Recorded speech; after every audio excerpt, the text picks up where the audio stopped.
इसमें बुरा मानने की जरूरत नहीं है, क्योंकि 2014 से पहले हमारे हरियाणा में भी चली जाती थी, परंतु इन 10 वर्षों के अंदर हमने वो सिस्टम हरियाणा में खड़ा किया।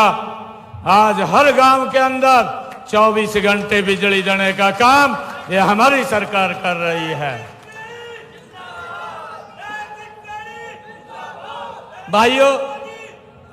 भाइयों मैं बोल रहा था कि सरदार गुरदर्शन सिंह जी मेरे बड़े भाई के समान हैं, और जब मैं इनको बोलता था कि आप पार्टी में ज्वाइन कर लीजिए, कई बार मेरा यहां पर जब डेराबस्सी के अंदर आता था तो गुरदर्शन सिंह जी से मिलता था, बात भी होती थी कि पार्टी को ज्वाइन करिए, मिल करके हम पंजाब को आगे बढ़ाने का काम करेंगे।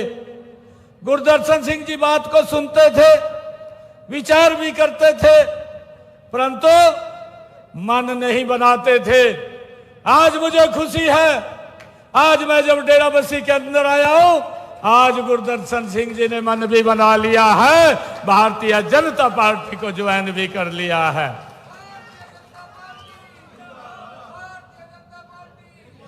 और भाइयों मैं आप लोगों को विश्वास दिलाता हूं, हम मिलकर के आदरणीय नरेंद्र मोदी जी के नेतृत्व में हम पंजाब को भी आगे ले जाने का काम करेंगे। चाहे पंजाब के विकास की बात हो, पंजाब में कोई भी सुविधा की बात हो, नरेंद्र मोदी जी के नेतृत्व के अंदर हम गति से पंजाब को आगे बढ़ाने का काम करेंगे। जब आज सरदार गुरदर्शन सिंह जी ने भारतीय जनता पार्टी को ज्वाइन किया है, तो मैं व्यक्तिगत रूप से भी जब गुरदर्शन सिंह जी भारतीय जनता पार्टी परिवार में शामिल हुए हैं, मैं इनका दिल से बहुत बहुत स्वागत करता हूं, इनका दिल से धन्यवाद करता हूं। सरदार गुरदर्शन सिंह जी मैं जानता हूं, आप सब भी जानते हैं, इतनी भारी संख्या में आज यहां पर भारतीय जनता पार्टी को ज्वाइन करने के लिए आप आए हैं। गुरदर्शन सिंह जी एक राजनीतिक और सामाजिक जीवन में पिछले 4 दशकों से ईमानदारी से ये लोगों की सेवा कर रहे हैं। मुझे खुशी है कि इन जनता के लिए इनका समर्पण का ये प्रतीक के रूप में सरदार गुरदर्शन सिंह जी रहे हैं। एक नेता और समाज सेवक के रूप में इन्होंने लगातार डेराबस्सी की आवाज को बुलंद करने का काम अगर किया है तो सरदार गुरदर्शन सिंह जी ने किया है। मैं इनका भारतीय जनता पार्टी में बहुत बहुत स्वागत करता हूं, और विकास के लिए इनकी सोच, युवाओं और बुजुर्गों के प्रति इनकी संवेदनशीलता और जन कल्याण के प्रति सरदार गुरदर्शन सिंह जी का समर्पण हम सभी के लिए ये एक प्रेरणा बनी हुई है। सरदार गुरदर्शन सिंह जी, क्योंकि मैं जानता हूं सरदार गुरदाम सिंह जी जो इस क्षेत्र के प्रतिष्ठित समाज सेवी और गरीब व्यक्ति की सेवा करने वाले वो व्यक्ति थे, उनके कार्य को आगे बढ़ाने का काम अगर कोई कर रहा है तो सरदार गुरदर्शन सिंह जी कर रहे हैं। मैं इनका दिल से धन्यवाद करता हूं। इनका भाजपा में आना ये स्पष्ट संकेत है कि आज माननीय प्रधानमंत्री जी के नेतृत्व में जो भारत विकसित राष्ट्र 2047 तक वो बनेगा, उस विकसित राष्ट्र में सरदार गुरदर्शन सिंह जी और आप सब मिलकर के उसको आगे बढ़ाने का काम करेंगे। भाजपा की सोच रही है, भारतीय जनता पार्टी सबका साथ, सबका विकास, सबका विश्वास और सबके प्रयास से जो मंत्र है वो हर दिल में आज आवाज बन चुका है, हर दिल की आवाज बन चुका है। उसको लेकर के हम आगे बढ़ाने का काम कर रहे हैं। मुझे ये भी खुशी है कि भारतीय जनता पार्टी, मैं अगर आज आप लोगों के बीच में आया हूं, भारतीय जनता पार्टी एक राजनीतिक दल ही नहीं, बल्कि यह राष्ट्र निर्माण की एक विचारधारा भी है। ये भारतीय जनता पार्टी, यह वह आंदोलन है जिसने देश को गरीबी, भ्रष्टाचार, परिवारवाद से निकाल करके मजबूत राष्ट्र के रूप में खड़ा करने का काम ये आदरणीय नरेंद्र मोदी जी के नेतृत्व में भारतीय जनता पार्टी की सरकार ने किया है। आज माननीय प्रधानमंत्री जी ने जो के नेतृत्व में देश विश्व के मंच पर अपना परचम लहरा रहा है। हम देख रहे हैं आज दुनिया में भारत एक ब्राइट स्पोर्ट्स के रूप में, एक स्टार के रूप में चमक रहा है। ये हमारे लिए बड़ी खुशी की बात है। माननीय प्रधानमंत्री जी के कुशल नेतृत्व और मार्गदर्शन में हरियाणा में हमने ईमानदारी और पारदर्शिता से सेवा को शासन का मूल मंत्र बनाया है।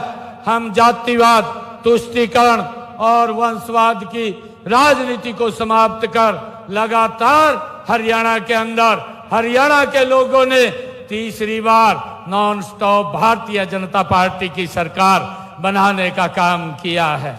मुझे ये भी खुशी है कि आज राष्ट्रीय राजमार्गों, उद्योगों, डिजिटल सेवाओं, युवाओं के कौशल विकास, महिला सुरक्षा और किसानों के कल्याण के लिए देश अग्रणी राज्य के रूप में भाइयों शामिल हो रहा है। जितनी गति से हमारे हरियाणा प्रदेश के अंदर काम चल रहे हैं।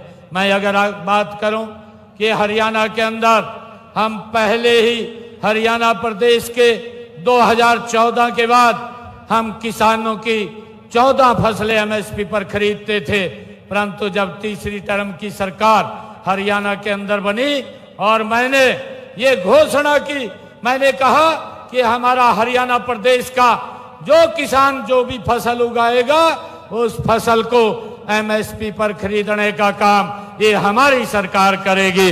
हमने ये निर्णय किया है। भाइयों, हमने ये भी निर्णय किया है, हम सब इसका आंकलन भी करते हैं, हम देखते भी हैं। मेरे हरियाणा प्रदेश के अंदर 2004 से लेकर के 2014 10 वर्ष तक हरियाणा में कांग्रेस की सरकार रही है। मैं जब रिकॉर्ड निकलवा करके देख रहा था कि किसानों की अगर फसल का प्राकृतिक आपदा से खराबा हुआ है तो कितना मुआवजा वो कांग्रेस सरकार ने दिया है।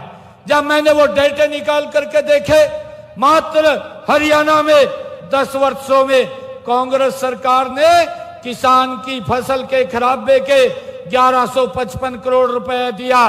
2014 से आज 2025 हमारी सरकार ने इन 11 वर्षों के अंदर, 10.5 वर्षों के अंदर हमारी सरकार ने हरियाणा प्रदेश के किसान के खाते में अगर उसकी फसल का खराबा हुआ है 14,500 करोड़ रुपया उसके खाते के अंदर पहुंचाने का काम हमारी सरकार ने किया है। मुझे ये भी खुशी है कि हमने जहां किसान को सुरक्षित और मजबूत किया है, हमने उसके खेत तक जो प्रधानमंत्री कृषि सिंचाई योजना के माध्यम से उसके खेत में चाहे स्प्रिंकल इरिगेशन हो चाहे ड्रिप इरिगेशन हो, उसके माध्यम से पानी पहुंचाने का काम भी हमने किया है, ताकि मेरा किसान वो ज्यादा पैदावार कर सके। और उस ज्यादा पैदावार को भी हमने एमएसपी पर खरीदने का काम ये हमारी सरकार कर रही है। मुझे ये भी खुशी है क्योंकि ये कांग्रेस के लोग हैं भाई, इनसे बचकर रहना चाहिए। कांग्रेस के लोग थे, इन्होंने यही अफवाह फैलाई दी, कहा जी ये तो एमएसपी बंद लग रहे करण। भाई आज तक ना एमएसपी बंद किया है। मैं ये आज पंजाब की इस पवित्र भूमि के ऊपर, ये गुरुओं की भूमि है जिससे हमें प्रेरणा मिलती है। मैं इस बात के बारे में आप लोगों के बीच में बताना चाहता हूं कि ये भारतीय जनता पार्टी की सरकार कभी भी एमएसपी को कम नहीं बढ़ा करके देने का काम लगातार करेगी। भाइयों, ये लोग झूठ बोलने का काम करते हैं। हमने हरियाणा के अंदर जो गरीब व्यक्ति को जो हमने आयुष्मान कार्ड दिया है, प्रधानमंत्री जी की सोच है कि किसी गरीब व्यक्ति को किसी की तरफ देखना ना पड़े। अगर उसको कोई बीमारी या दिक्कत आ जाती है, सर ऊंचा करके किसी भी हॉस्पिटल में अपना इलाज करा सकता है, और हमने उसको लागू किया। मुझे खुशी है हम 50 लाख लोगों को आयुष्मान कार्ड का लाभ हरियाणा प्रदेश के अंदर दे रहे हैं और 50 लाख परिवारों में से 20 लाख परिवारों ने अपना इलाज कराया है और उस इलाज का 2,500 करोड़ रुपया हमारी सरकार ने वो उस व्यक्ति के इलाज के लिए देने का काम किया है। उसको कोई 5 पैसा नहीं लगा है। परंतु भाइयों, ये योजना यहाँ पर लागू नहीं है। पंजाब के लोगों को लाभ नहीं मिल रहा है। मैं आज आप लोगों के बीच में ये विश्वास दिलाता हूँ कि जब ये सरकार भारतीय जनता पार्टी की पंजाब में भी बनेगी तो हम यहाँ पर भी आयुष्मान कार्ड योजना को लागू करेंगे और उसका 1 साल में 5 लाख रुपए का लाभ व्यक्ति को देने का काम ये हमारी सरकार करेगी। भाइयों, हमने इसके साथ साथ ये भी कहा, आदरणीय प्रधानमंत्री जी ने कहा कि जो हमारा 70 साल से ऊपर का बुजुर्ग है, वो कोई भी है, उसके इलाज की चिंता वो परिवार को नहीं होगी, उसके इलाज की चिंता नरेंद्र मोदी जी और हरियाणा में हमारी सरकार को है। उस परिवार को कोई चिंता नहीं है। बुजुर्ग का इलाज हमारी सरकार कराने का काम करती है और हमने उसके लिए भी हम 10 लाख रुपया बुजुर्ग के इलाज के लिए देते हैं और उसका अब तक हमने 8 करोड़ रुपया जब से योजना ये लागू की है उन बुजुर्गों के इलाज के ऊपर खर्च किया है। हम लगातार जो लोगों के हित के अंदर योजनाएं हैं उन योजनाओं को लगातार हमारी सरकार बढ़ाने का काम कर रही। मुझे ये भी खुशी है बताते हुए आप लोगों को कि हमने हरियाणा के अंदर, अभी मैंने विधानसभा चुनाव में कहा था, मैंने हरियाणा प्रदेश के लोगों को, माताओं को, बहनों को एक बात कही थी कि 8 तारीख के बाद हमारी सरकार बनेगी, हम 500 रुपए का गैस का सिलेंडर उपलब्ध कराने का काम हमारी सरकार करेगी। मुझे खुशी है, अभी तो 6 महीने मेरी सरकार को हुए हैं। 6 महीने के अंदर मैंने ये आदेश पारित किया, अधिकारियों को बोल करके कहा कि जिन परिवारों की इनकम 1,80,000 रुपए से कम है, ऐसे परिवारों के अंदर 500 रुपए का गैस का सिलेंडर देने का काम हमारी सरकार कर रही है। अब तक हमने 17 लाख बहनों को उनकी रसोई में 500 रुपए का गैस का सिलेंडर पहुंचाने का काम कर रहे हैं। उसको भी लागू कर दिया है। जितनी बहनें और जुड़ती हैं उनको भी 500 रुपए का गैस का सिलेंडर देने का काम हमारी सरकार कर रही है। लगातार ये सरकार गरीब को सशक्त और मजबूत करने का काम ये हम कर रहे हैं। भाइयों, हमने पिछले दिनों जब मैं 12 मार्च को हरियाणा प्रदेश की जिम्मेवारी मुझे मिली थी, आदरणीय मोदी जी ने ये जिम्मेवारी मुझे दी थी, तो मैंने एक घोषणा की थी। मैंने कहा था कि मैं 50,000 युवाओं को बिना पर्ची खर्ची के नौकरी दूंगा।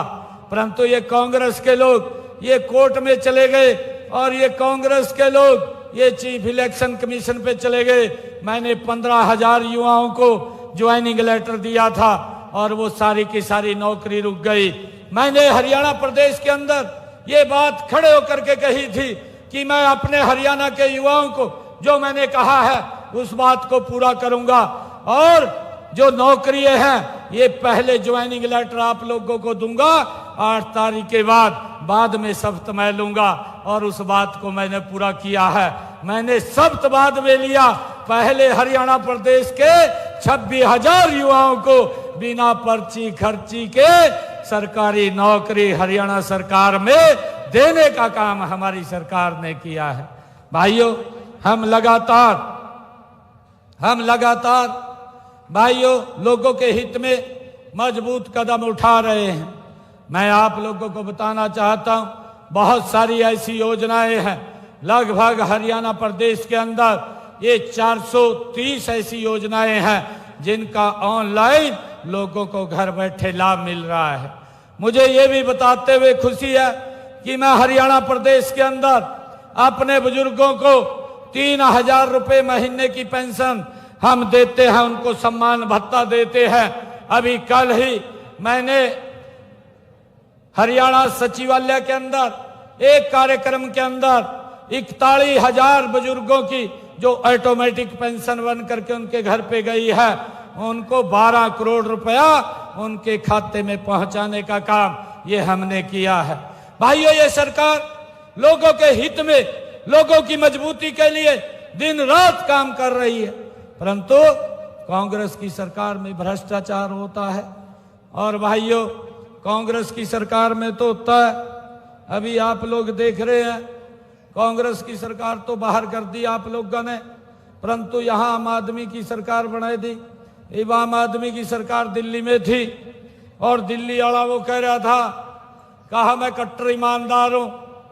भाई यो तो कांग्रेस से भी 4 कदम आगे निकला, इतना बड़ा भ्रष्टाचारी निकला और ठेका जेल के अंदर गिरना पड़ा, जेल में गिरना पड़ा, जेल के अंदर से बाहर आया। मेरे यहां पर आ गया, मैं लोकसभा का सांसद था कुरुक्षेत्र से, उसने एक व्यक्ति को भेज दिया वहां से और कहने लगा, कहा ये लड़ेगा चुनाव। मैं कहा लड़ ले भैया का, ये भी कुरुक्षेत्र आ गया, कुरुक्षेत्र आएगा, कहने लगा, उसने कई इस प्रकार की बातें बोली। मैंने लोगों को कहा, मगा भाई ये तो 2 नंबर का पैसा लेके आया, और यहाँ का कहने लगा कुरुक्षेत्र में मैं ये कर दूंगा। सुशील गुप्ता था, उसने भेजा केजरीवाल साहब ने, वो कहने लगा वहां का ये कर दूंगा, मैं वो कर दूंगा। मैंने कहा भाई ये तो मोटा पैसा ले आया कमाए का, शराब का पैसा कमा रखा, मगा वो खर्च करागा यहाँ से। मैंने उनको कहा, मगा चिंता मत करिए, हम तो एक गरीब परिवार का बेटा हूं और दिन रात लोगों की सेवा के अंदर लगा हुआ हूं, किसी को कोई दिक्कत परेशानी नहीं आती। सरकार की योजना का लाभ लोगों के घर तक पहुंचता है और हम लगातार काम कर रहे हैं। मैंने लोगों को कहा कुरुक्षेत्र वाला नो, मगा भाई इसने उठा कर वही भेज दो जहां केजरीवाल, और उन्होंने वही भेज दिया और सुशील गुप्ता भी वही भेज दिया। और मेरा आपसे आग्रह है भाई, ये 2027 का चुनाव भी आएगा, मैं पंजाब वाला से कह रहा, इसनू भी वही भेज दो, उसके दौरा कह देता है भी वही तो खा कह दे, चावल छोले खा ले कह देता है भी वही से उसके दौरा बैठ का।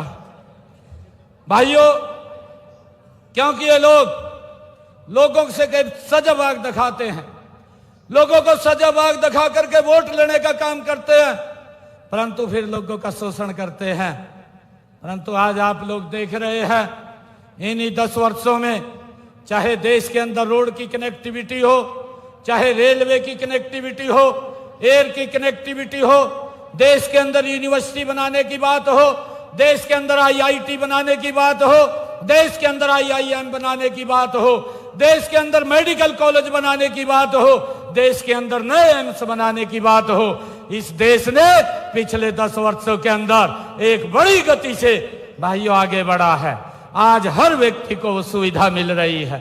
मैं आप लोगों से ये आग्रह करना चाहूंगा कि आप आइए और मिलकर के आप लोग भी भारतीय जनता पार्टी को मजबूत कीजिए। मैं आप लोगों को विश्वास दिलाता हूं, भारतीय जनता पार्टी मजबूत होगी, कमल का फूल पंजाब में खिलेगा, ये पंजाब भी खुशहाल होगा, ये पंजाब भी मजबूत होगा। भाइयों